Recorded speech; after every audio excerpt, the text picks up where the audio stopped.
tous les peuples, car sa grandeur est merveilleuse. Sa nature nous donne d'être également avec lui tous les jours, car il est fidèle. Merci à toutes et à toutes d'être fidèles à Wake Up, la matinale à la gloire de l'Éternel. Jean-Richard, shalom. Bonjour Aniel et shalom à tous. Shalom Guillaume. Oui, shalom Aniel. Vous allez bien? Très bien. Gloire à Jésus-Christ. Merci. Pasteur Itimana, on se retrouve à nouveau. Oui, Shalom. Shalom. Vous allez bien? Oui, ça va bien. Gloire à Jésus-Christ. Jean-Richard, sujet du jour. Dans Culture Actu, on parlera musique avec un groupe qui fait l'actualité musicale du côté de l'Allemagne. On les présentera dans quelques minutes. Et puis dans le Saviez-vous, on ira au Salvador. D'accord. Avec Guillaume, dans la rubrique à l'affiche, on parlera littérature, Oui. notamment de présentation d'un ouvrage. On parlera du livre qui transforme les nations. Dans ce livre, on va remettre la Bible à sa place. Sa place d'instrument de transformation. Parce qu'on a toujours regardé la Bible, la plupart du temps, comme un livre qu'on doit lire pour aller au ciel. Non, ce n'est pas pour aller au ciel. Il y a à l'intérieur de la Bible des principes élémentaires qui nous permettent aujourd'hui de pouvoir transformer n'importe quelle situation auquel on peut être confronté dans le monde. C'est la thématique que les auteurs ont abordée. Voilà. On parlera tout à l'heure à l'affiche. Avec le pasteur Itimana, c'est l'heure d'écouter la parole du Seigneur, de nous instruire le matin avant de démarrer nos différentes activités. Et c'est en méditant ensemble.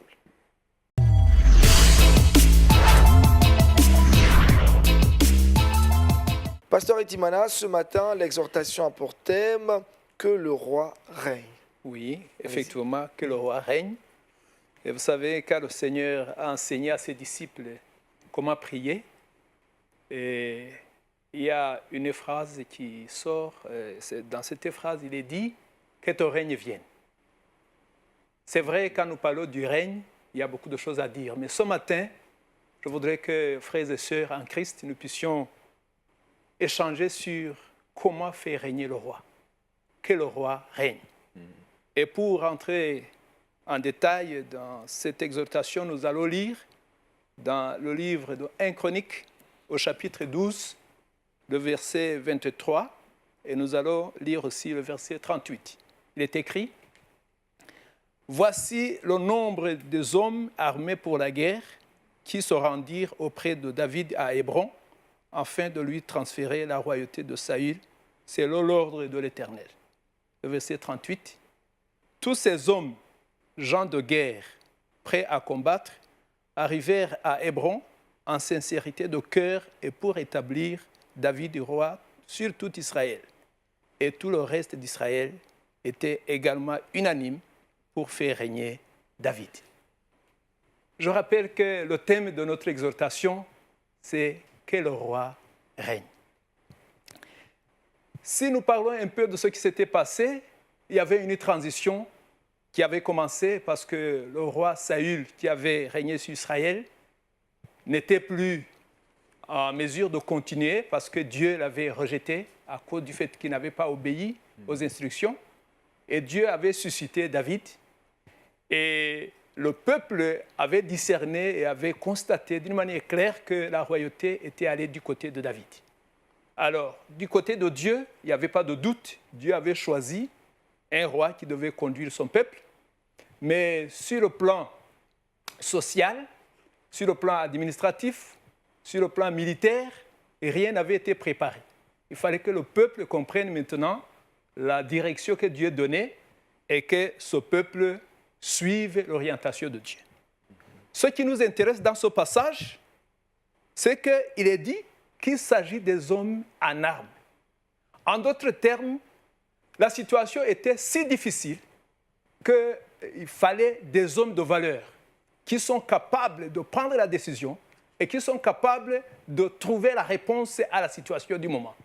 Ce que nous voulons dire, c'est qu'il y a certaines responsabilités que Dieu lui-même prend soin de gérer. Mais il y a d'autres que Dieu confie à ceux qui le suivent, à ses enfants que nous sommes. Dans le cas précis, David devait accéder à la royauté, mais il y avait l'opposition, il y avait la diversité, et Saül, bien qu'il savait très bien qu'il avait été rejeté par Dieu, il voulait à tout prix se maintenir sur le trône. Alors il a fallu que le peuple prenne ses responsabilités, et ce n'est pas tout, Dieu avait donné l'ordre. Ce que nous voulons dire, c'est que il a fallu un peuple qui discerne les temps et les événements, et un peuple aussi qui soit capable de décider et passer à l'action. Dans la deuxième partie du verset que nous sommes en train de lire, la Bible dit que tous les hommes, et la Bible commence à décrire quelles sont leurs qualités. Ce sont les gens de guerre et qui sont prêts à combattre et qui se sont déplacés de leurs différents lieux pour aller à Hébron. Hébron était un lieu historique où les patriarches avaient séjourné. C'est un lieu où Dieu avait opéré beaucoup de miracles avant. Et ce qui se passe ici maintenant, c'est là où se trouvait David. Et le peuple vient le trouver à Hébron en sincérité de cœur pour l'établir roi sur tout Israël.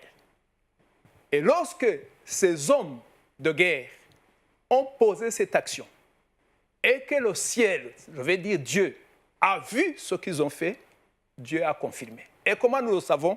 La Bible dit, et tout le peuple d'Israël était également unanime pour faire régner David.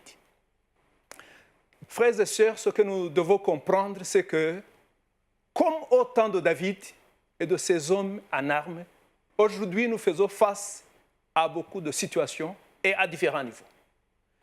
Nous n'avons pas besoin de prendre les lances et les flèches et les arcs pour répondre à l'ordre de Dieu. Il y a certains combats que Dieu a déjà opérés, il a déjà terminé. Tout ce qu'il nous faut tout simplement, c'est de comprendre son ordre et avancer pour faire ce qu'il veut que nous fassions. Aujourd'hui, la leçon que nous pouvons tirer ici, c'est que nous aussi, nous sommes comme ce peuple, comme ces hommes en armes. Nous avons un grand roi, notre David aujourd'hui, c'est Jésus-Christ. Il a tout accompli pour qu'il règne. Mais pour que ce règne soit vu par tous, pour que ce règne soit effectivement établi, nous devons nous lever. Et pour nous lever, les armes que nous devons prendre sont les armes qui vont nous positionner dans la victoire par rapport à nous-mêmes. Si nous n'étions pas obéissants à l'ordre de Dieu, prenons l'arme contre la désobéissance. En fait, qu'une fois la désobéissance vaincue dans notre vie, nous soyons du nombre de ceux qui établissent le royaume de Dieu sur la terre, là où nous sommes. Et ce royaume ne pourra être vu et reconnu que lorsqu'il va commencer par nous-mêmes. Il faut que le roi règne dans ma vie. Il faut que Jésus-Christ contrôle mes pensées, mes sentiments et mes émotions. Lorsque je me lève le matin, que je sache, je suis en train de suivre l'ordre de mon roi.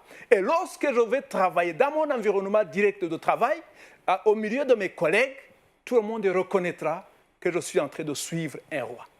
Imaginez-vous maintenant si mon collègue fait la même chose, si mon ami à côté fait la même chose.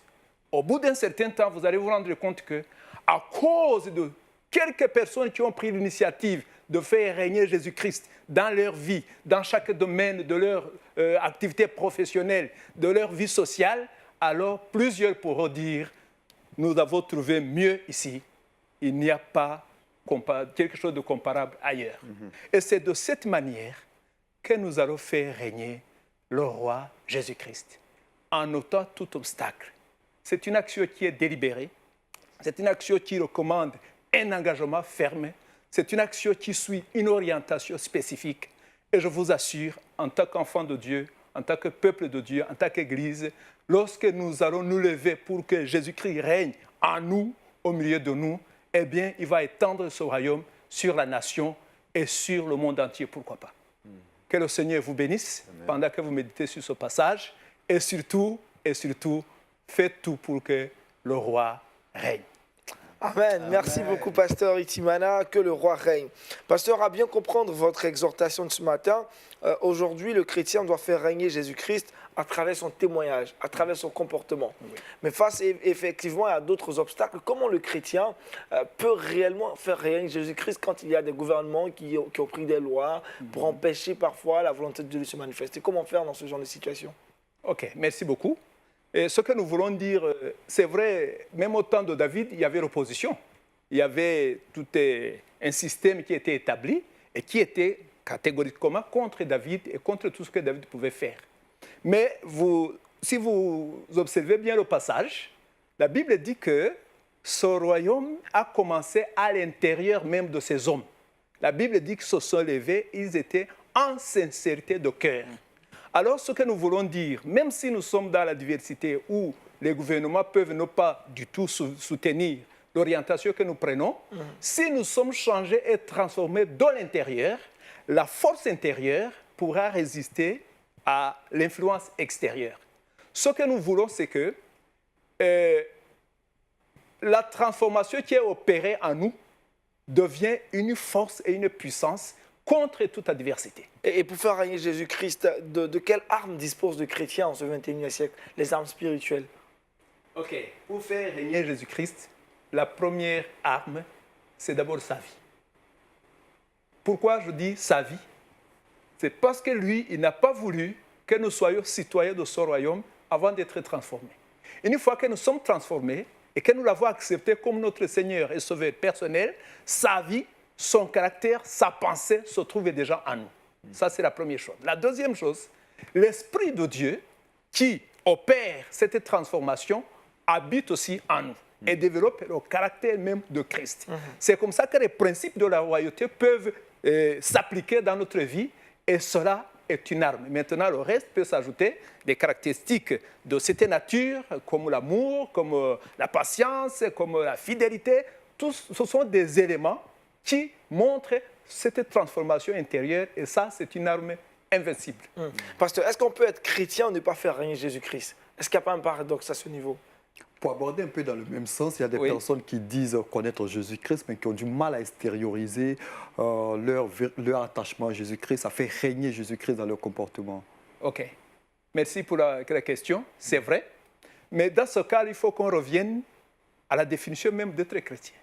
Ce que je sais, c'est qu'il y a deux catégories. Il y en a qui sont religieux. Bon, quand on est religieux, on peut porter le nom de chrétien, mais en réalité, on n'est pas chrétien. Celui qui est religieux, il peut avoir les préceptes dans la tête, dans sa pensée, il connaît beaucoup de choses. Mais au niveau de son cœur, rien ne s'est passé. Alors celui-là, il peut s'adapter à n'importe quelle situation selon les exigences du moment. C'est-à-dire qu'il peut devenir chrétien lorsqu'il faut, oui, c'est facile d'être chrétien, et là où c'est difficile, il devient un païen. Mais celui dont la connaissance qu'il a reçue est descendue dans le cœur, et que le cœur s'accorde avec sa pensée, et que la transformation devient évidente, celui-là, il reste chrétien, qu'il pleuve, qu'il neige, il reste le même, et c'est de ces personnes-là que Dieu cherche pour pouvoir les utiliser en fait de transformer nos nations et effectivement faire régner le roi. Voilà qui est bien clair, Guillaume, à propos de cette exhortation ce matin, que le roi règne. Oui, mais le seul fait, le Seigneur aurait pu nous parachuter, hein, c'est-à-dire dès que tu crois au Seigneur Jésus-Christ, pouf, tu es parti. Tu déconnes, tu es parti. Le Seigneur aurait pu faire ça. Non, il nous maintient sur cette terre pour un but. Voilà. Le but pour lequel le Seigneur nous maintient sur cette terre, c'est pour le faire régner. Voilà.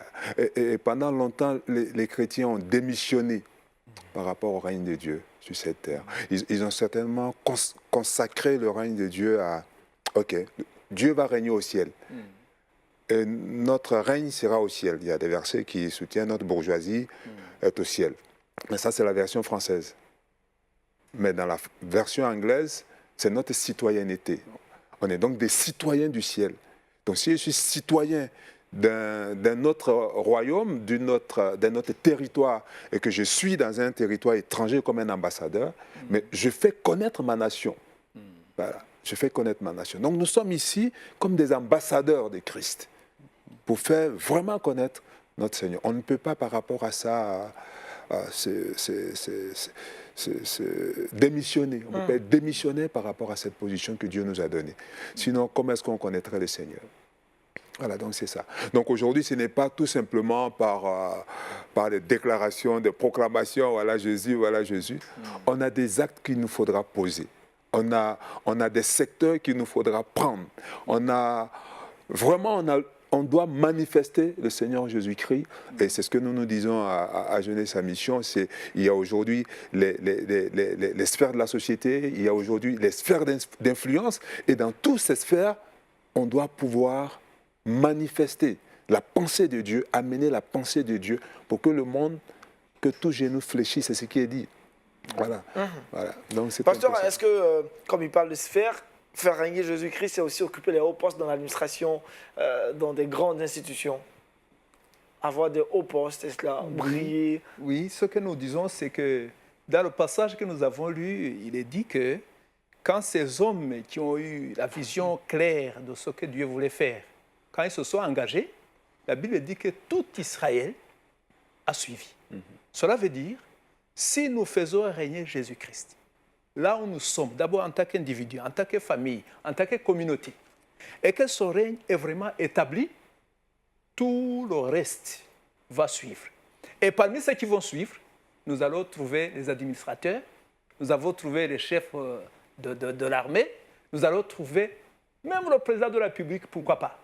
Ce que nous savons, c'est que les hommes, partout où ils ont besoin d'une orientation, et chacun peut donner l'orientation comme il peut, mais lorsque Dieu donne une orientation et que l'orientation est suivie, eh bien, les hommes commencent à se réajuster.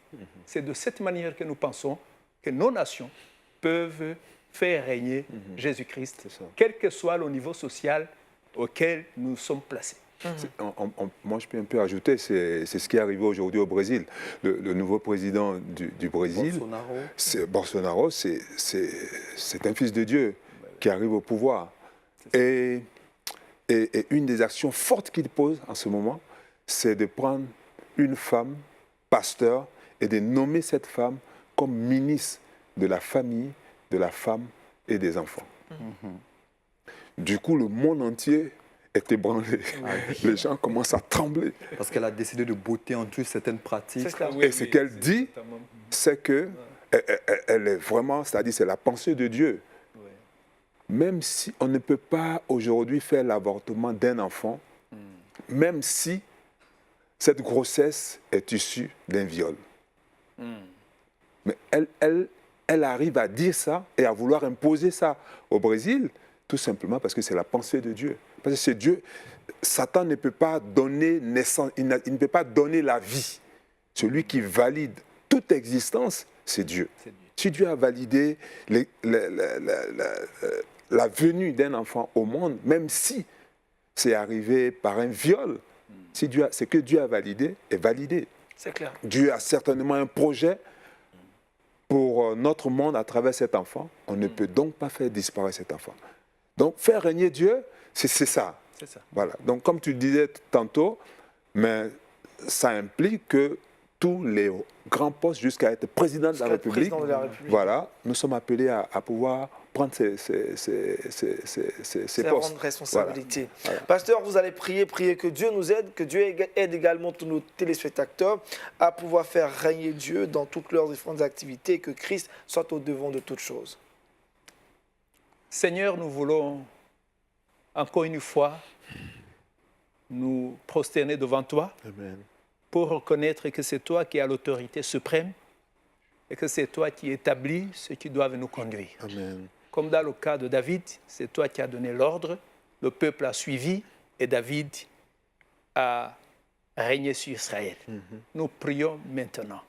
En fait, que tu parles aux oreilles de tous tes enfants qui écoutent, même en ce moment. Amen. En fait que chacun, Seigneur, dans le domaine d'influence que tu lui as donné, il puisse te faire régner. Amen. Et que, Seigneur, notre Dieu, à partir de là, il y ait l'extension de ton royaume.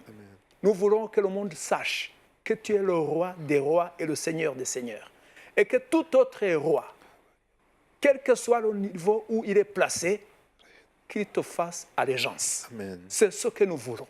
C'est toi qui nous demandes de prier pour les autorités, ceux qui sont élevés en dignité. Mais Seigneur notre Dieu, ce matin, nous prions pour que tous ces hommes, toutes ces femmes qui sont élevés puissent reconnaître que tu es au-dessus d'eux et qu'ils doivent te faire régner aussi. Nous prions pour que tu agisses et que tu permettes, Seigneur, que ta parole nous accompagne à travers tout ce que nous allons faire. Merci de permettre que les uns et les autres reviennent là-dessus pour méditer, pour approfondir et partager, en fait qu'ensemble, comme un seul homme, nous puissions avancer avec toi et que ton royaume s'étende pour la gloire de ton nom. Au nom de Jésus, nous avons prié. Amen. Amen. Merci encore au pasteur Itimana. Ce matin, nous avons parlé du règne de Jésus-Christ, que le roi règne. Avec Jean-Richard, nous allons parler maintenant de culture liée à la chrétienté. C'est dans Culture Actu.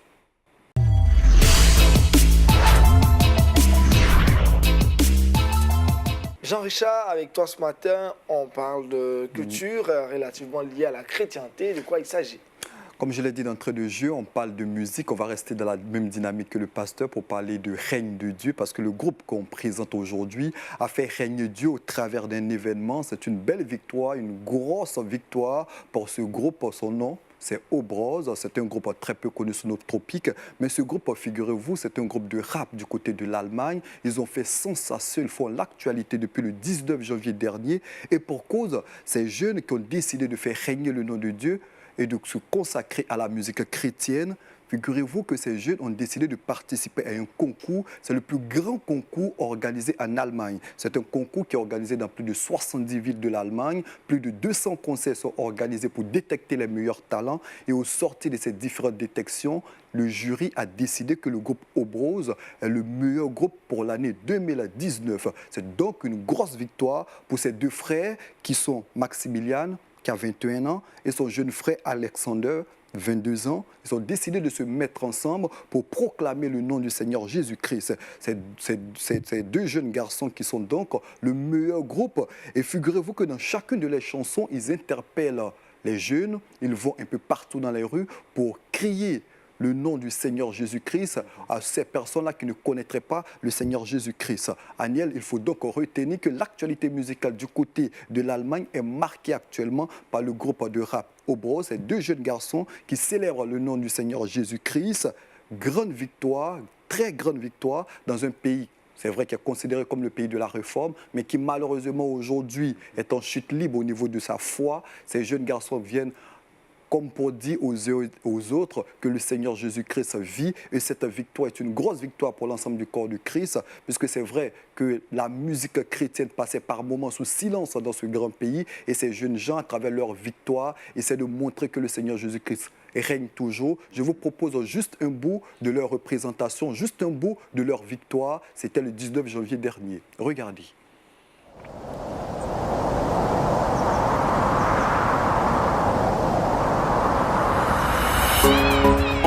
Ich bin verloren in den Armen deiner Liebe.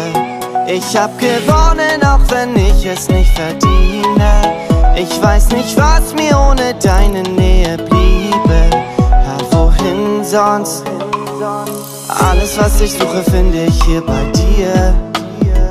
Wenn ich mich tief in deinem liebenden Arm verliere. Dein Wort ist das Wasser, in dem ich mich reflektiere. Ja, wohin sonst? Wohin sonst? Denn es gibt keinen außer dir. Ja, es gibt keinen außer dir. Ich kenne keinen außer dir. Ja, wohin sonst könnte ich gehen? Très belle performance de Jean-Richard de Obrose. Ah oui, très belle performance d'Obrose. Il faut retenir tout simplement que le meilleur groupe pour l'année 2019 du côté de l'Allemagne, c'est le groupe de rap chrétien Obrose. C'était le 19 janvier dernier. Ils essaient de marcher dans les pas des jeunes tels que Nata Feinstein du côté des États-Unis qui s'évertue à porter le message du Seigneur Jésus-Christ par le rap, tels que Kaby au niveau de la France également, qui essaie de porter le message du Seigneur Jésus-Christ. Ils utilisent le rap, qui est une musique très appréciée par les jeunes, pour passer un message, et je pense que c'est une grosse victoire.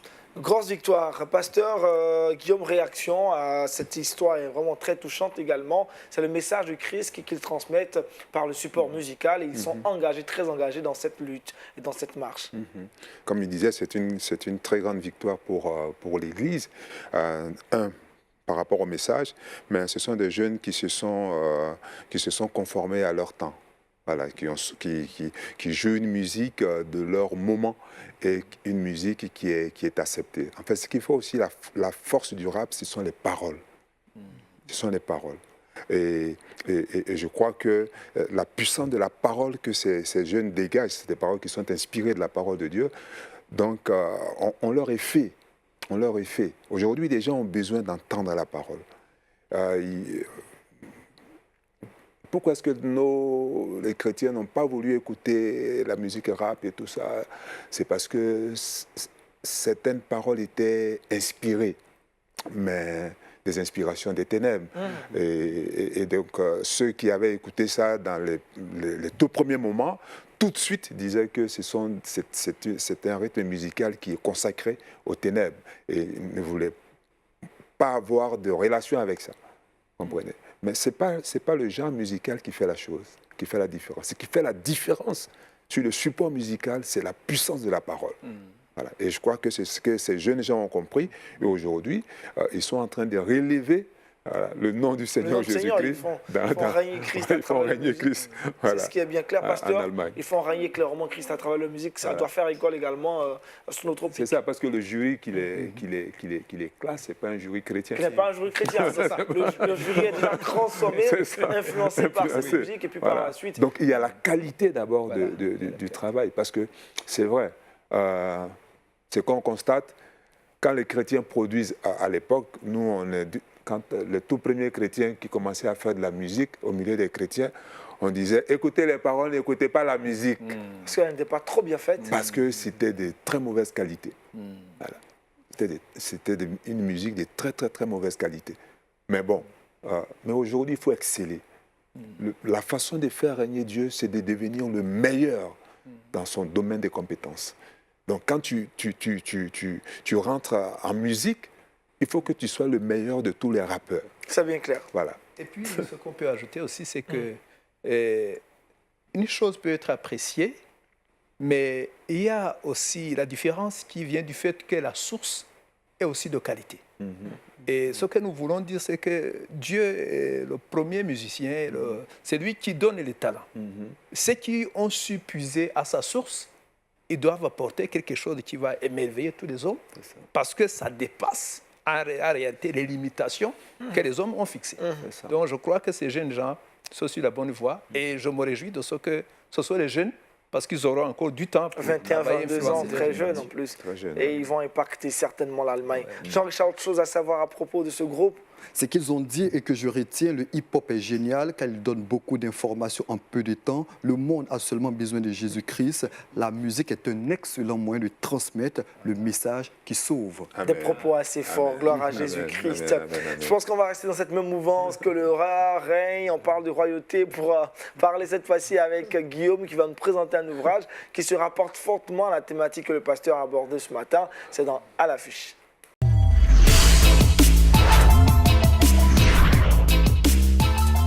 Alors, merci d'être toujours avec nous dans l'affiche avec Guillaume. Nous allons parler aujourd'hui de littérature. Il a un livre à nous présenter, le livre qui transforme les nations. C'est le titre de l'ouvrage. Voilà. Mais à mon avis, c'est vraiment l'un des plus grands livres qui est écrit en ce moment. Et avant de parler de l'ouvrage, c'est bien une édition Jeunesse en mission. Oui, oui, oui. Bien sûr, à chaque fois que vous me verrez ici présenter un livre, c'est certainement au nom de Jeunesse à Mission. Et ce sont les livres des éditions de Jeunesse à Mission. Jeunesse à Mission est donc une mission internationale, interdénominationnelle, donc qui opère dans l'évangélisation, la formation et l'entraide, et qui est installée pratiquement dans tous les pays du monde entier. Et sa branche édition ne fait que prolonger, travaille dans le prolongement de la vision de cette mission qui consiste à connaître Dieu et à faire connaître Dieu. Et donc la plupart des auteurs de Jeunesse à Mission sont certes des chrétiens, mais ce sont des personnes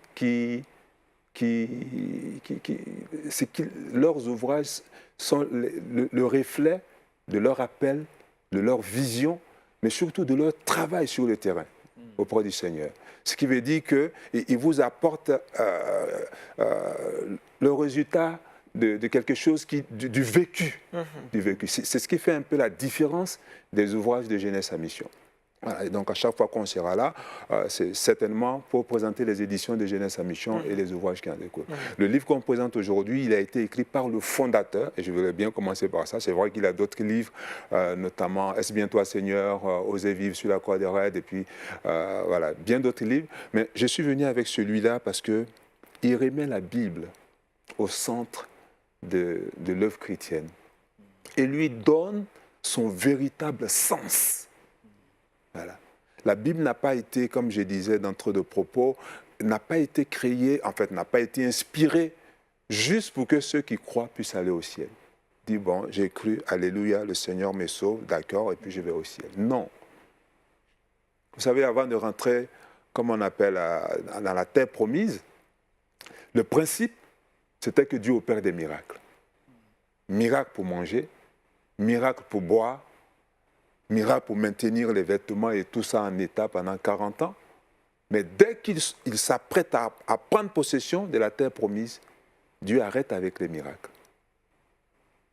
Ce qu'il fait maintenant, c'est de donner des principes par lesquels on va par nous-mêmes résoudre les défis qui vont se présenter devant nous.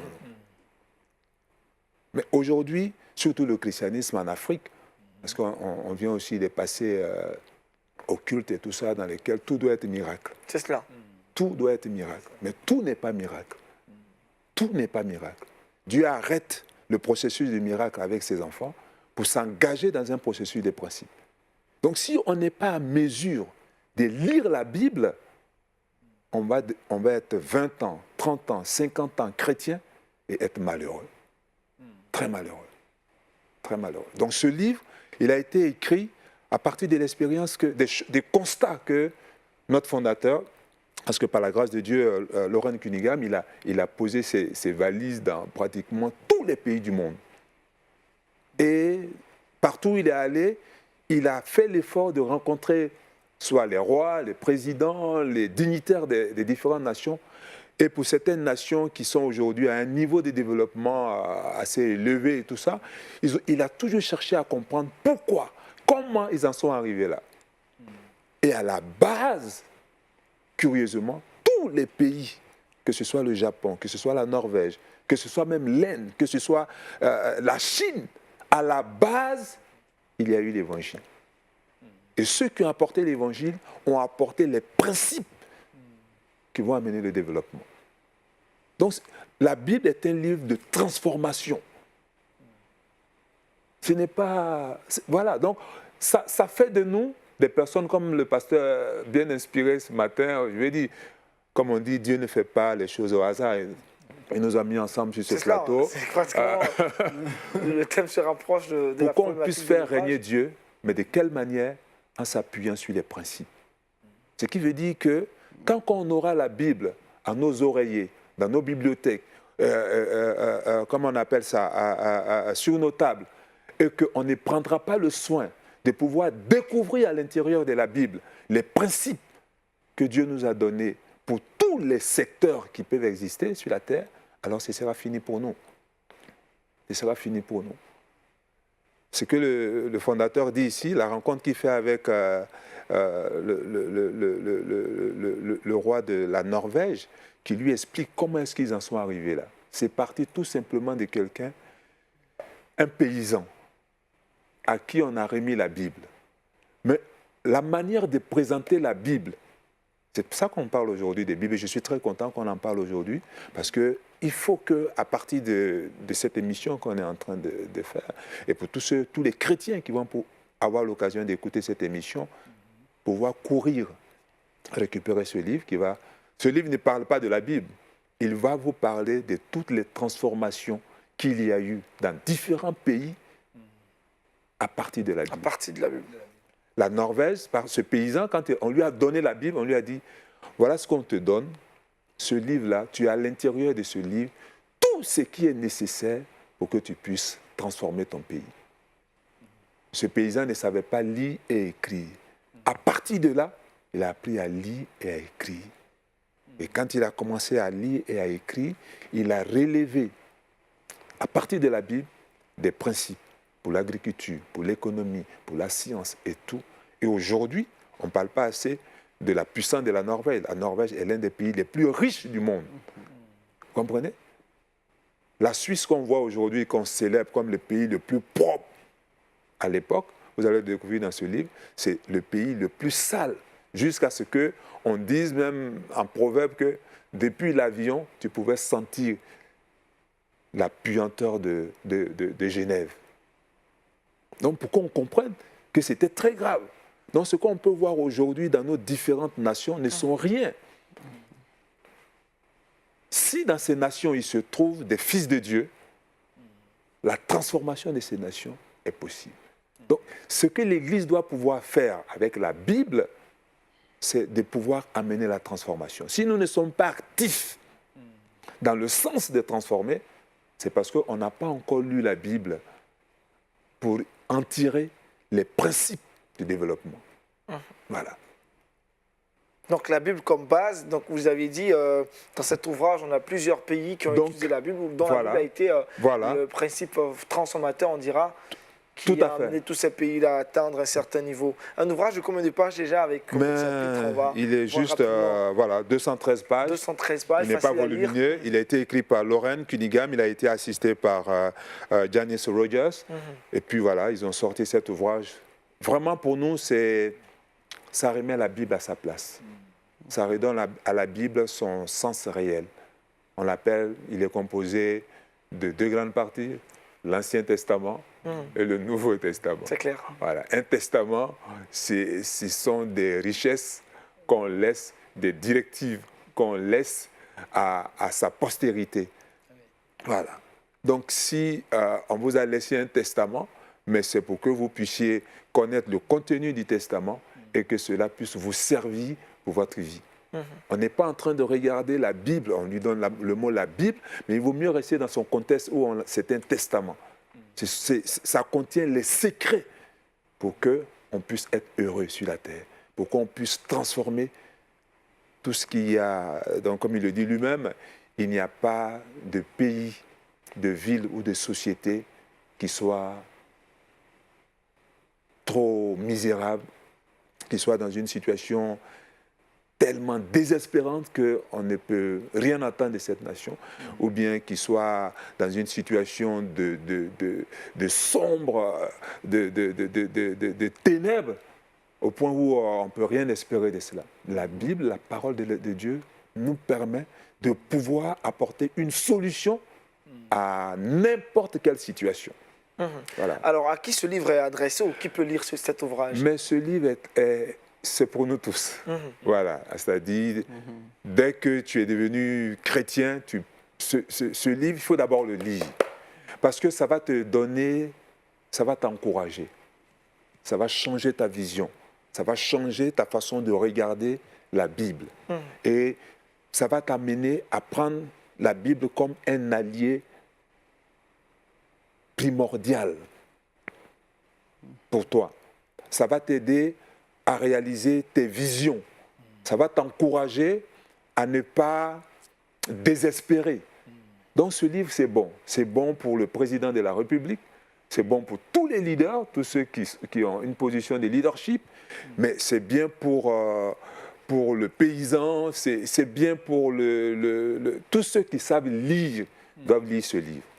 Ils doivent vraiment le lire parce qu'ils vont être encouragés.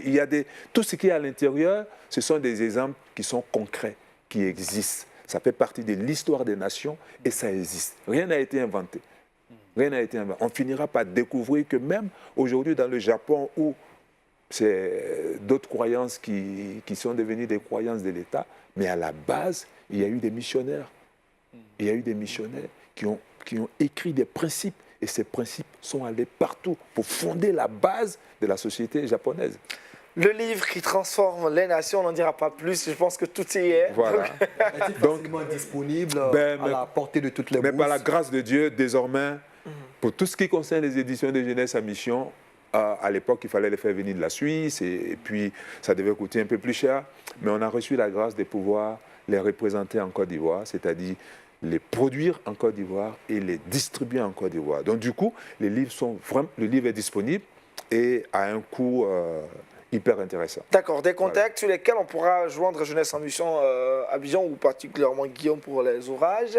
05 05 64 64 22 22 00 00 49 49 50 50 35 35 15 15 ou le 02 02 00 00 84 84 61. 60. Et puis bientôt, vous les aurez dans toutes les librairies. Voilà qui est bien clair. Pasteur, un mot sur cet ouvrage, le livre qui transforme les nations. Le pasteur en a besoin. Il disait, j'ai cherché, j'ai commandé. Bien évidemment, parce que pour faire régner le roi, je reviens encore sur le thème, il faut connaître les principes. C'est clair. Et je crois qu'il y en a qui n'ont pas eu le temps de lire toute la Bible, mais quand ils s'inspirent des principes qui sont bien sélectionnés et qui ont fait leur preuve, cela va les conduire au niveau de la Bible. Et ils reviendront Et à la comme lire. ça, une fois changé, transformé, le roi va régner et nous allons avancer. Merci Guillaume. À l'affiche, on a parlé d'un ouvrage aujourd'hui, le livre qui transforme les nations. On va retrouver Jean-Richard dans le Saviez-vous.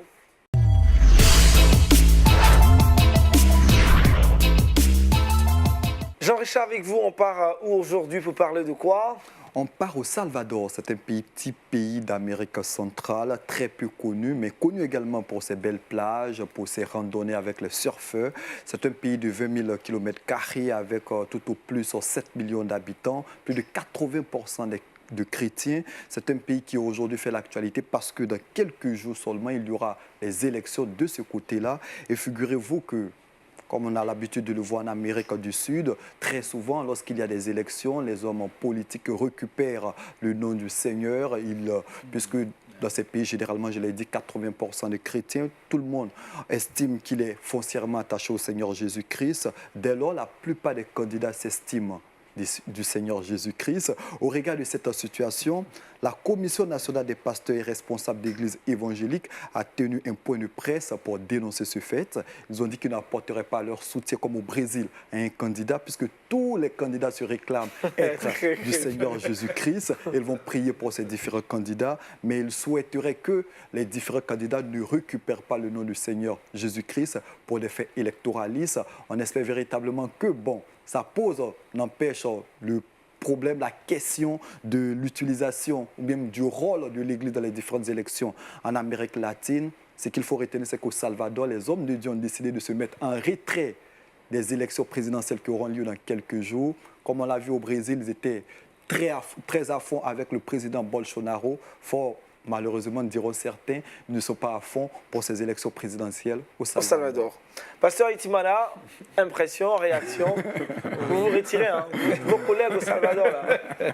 Bon, je pense que quelque part, ils ont peut-être constaté que les règles du jeu n'ont pas été respectées. Ils ne veulent pas peut-être être responsables de certains dérapages. Sinon, en principe, les serviteurs de Dieu sont comme des conseillers.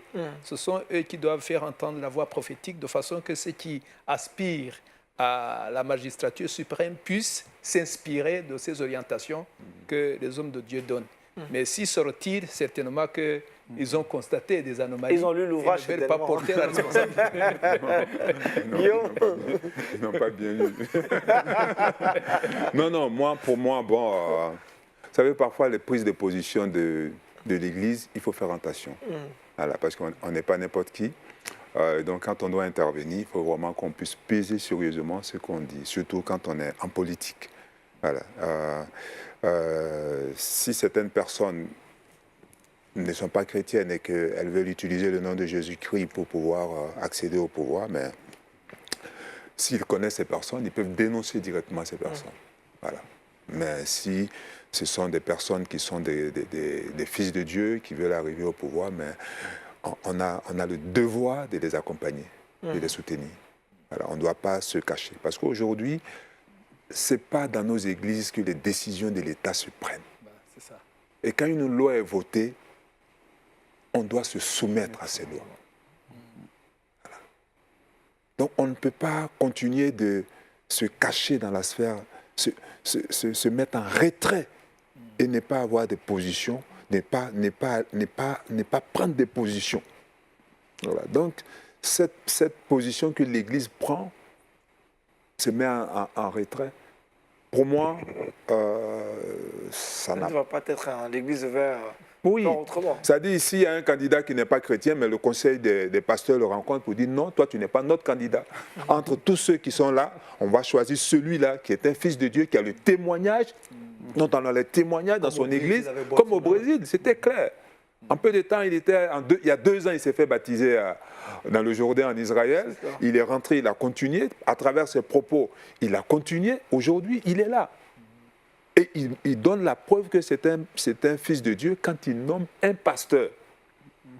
Mais est-ce que ce n'est pas un souci aussi d'impartialité? Peut-être que si 10 candidats, il y a 5 chrétiens. Ah oui, donc l'Église ne peut pas prendre parti pour un pays qui a 80% de chrétiens.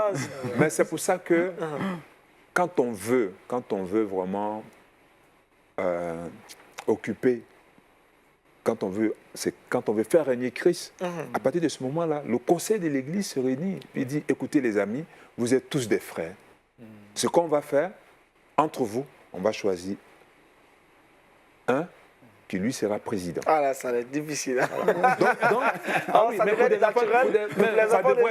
Pour des enfants de Dieu, ça ne devrait pas.